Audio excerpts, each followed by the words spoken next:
Mrs. Scrumbleicious and the Party Invitation. Said Mrs. Scrumbleicious, "Oh dear, I do declare I've been invited to a party, but I don't know what to wear. Shall I wear my blue dress, or shall I wear the pink? Please help me, dearest husband. I do value what you think." Said Mr. Scrumbleicious, "Well, it really all depends. Are you among strangers, or are you among friends? Is the dress code formal, or perhaps a tad more lax? If it is the latter, I suggest your spotted slacks." "My spotted slacks," said Mrs. S., "are sadly far too tight. I bulge in several places. I really look a sight. I blame delicious cream cakes, for which I have a taste. The problem is I've added several inches to my waist."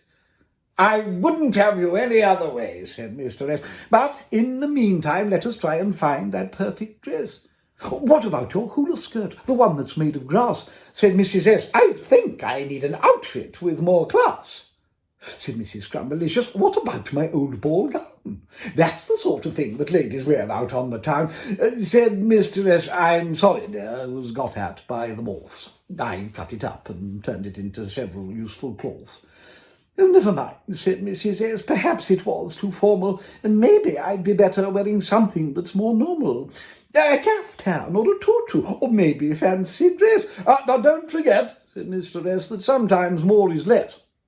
Said Mrs. Scrumbleicious, now getting somewhat flighty, "Do you intend that I should go dressed only in my nightie?" "Oh, no, my dear," said Mr. S., "I fear that would be silly. A negligee that time of day would really be quite chilly." "I often find," said Mr. S., "at times like these it's best to wear beneath your clothing a string or thermal vest, some long johns or some woolly tights to keep you warm down there. But wait, I have not helped you find out what you ought to wear." Said Mrs. Scrumbleicious, "Oh, you must not worry so. It would help if I remembered just where I had to go. Is it to a disco? Is it to a ball? Is it to a picnic? I simply can't recall." "A picnic lunch," said Mr. S. "Now that would be quite fun. A cup of tea or flapjack, or perhaps a currant bun."